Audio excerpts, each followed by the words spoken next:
दोस्तों, अगर जीवन में किसी चीज़ का अभाव है तो उसकी जगह भगवान की भक्ति को दे दी जाए तो उस चीज़ की कमी और अभाव दूर हो जाते हैं।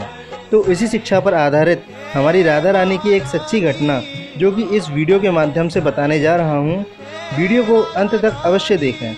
मैं विश्वास के साथ कह सकता हूँ कि वीडियो देख आपकी आंखें नम और गला भर आएगा और राधा रानी के प्रति आपकी आस्था लाख गुना बढ़ जाएगी। तेरी विनती यही है राधा रानी, कृपा बरसाए। एक सेठ जी थे, वृंदावन में रहते थे।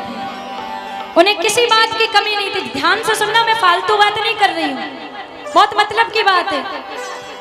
बड़े करोड़पति सेठ जिन्हें कोई कमी नहीं थी। देखो, पैसे से अगर सुकून मिलता तो करोड़पति कभी नींद की गोली नहीं खाता।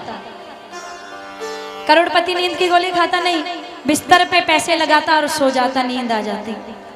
लेकिन पैसे से सुकून नहीं है। करोड़पति से उसके घर एक महाराज आए, उसने बड़े प्यार से मनुहार की, बड़े तरह तरह का भोजन करवाया। जब वो जाने लगे तो सेठ जी ने हाथ जोड़े। हल्का क्या, किस चीज की आवाज आ रही है देखिए थोड़ी। जब सेठ जी ने हाथ जोड़े तो महाराज जी ने कहा, भाई तुम्हारे पास किस चीज की कमी है, तुम क्यों हाथ जोड़ रहे हो? वे इतने बड़े सेठ हो, कोई कमी नहीं है।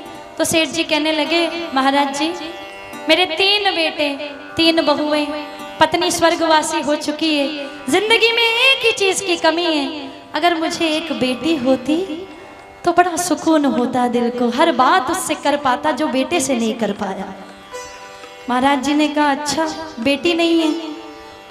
तो बड़ा सोच के जवाब दिया कि तुम बरसाने की नगरी में रहते हो, क्यों ना राधे रानी को ही अपनी बेटी बना लो। सेठ जी के मन को ये बात जम गई।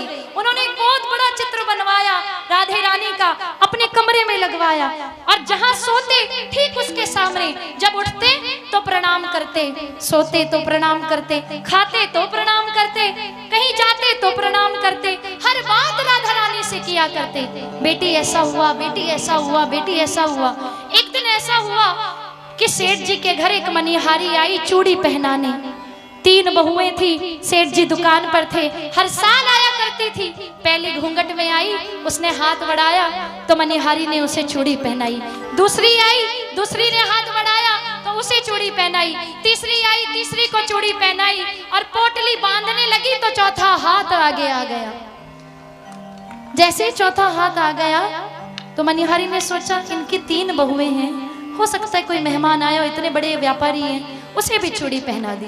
पोटली बांध कर गई सेठ जी की दुकान पर और जाकर मोल मांगा। जब मोल मांगा तो सेठ जी ने कहा, हर साल इतना देता हूँ, अब की बार ज्यादा क्यों? तो मनिहारिन कहने लगी, अब की बार 3 को नहीं, मैंने 4 को चूड़ी पहनाई है, 4 का मोल लेके जाऊंगी। सेठ जी ने खूब बहस की, लेकिन मनिहारिन नहीं मानी। बिना मोल लिए, बड़ी गरीब थी, बिना मोल लिए चली गई, लेकिन मोल लेके नहीं गई 3 का। सेठ जी घर आए, सबसे पूछताछ की, सबने कहा हमें नहीं पता, हमें नहीं पता चौथा कौन था। तो जब रात को भोजन करके सोए तो स्वप्न में राधा रानी आई, कहने लगी, बाबा बहुओं को चूड़ी पहनाना याद रह गया, इस बेटी को बेटी बनाकर चूड़ी पहनाना भूल गए। सेठ जी रोने लगे, नींद में अश्रुधारा बहने लगी। जागे, फटाफट खड़े हुए, भागे मनिहारिन के घर, जाकर दरवाजा खटखटाया। जैसे ही मनिहारिन ने दरवाजा खोला तो चरण पड़ गए, तेरे भाग बड़े, जिसे मैंने बेटी बनाया उसका दर्शन तूने पाया। ये भाव बहुत बड़ा है। दोस्तों, कैसी लगी ये राधा रानी की सच्ची कहानी? अगर पसंद आई हो तो वीडियो को लाइक, कमेंट, शेयर और मेरे चैनल को सब्सक्राइब अवश्य करें। जय जय श्री राधे।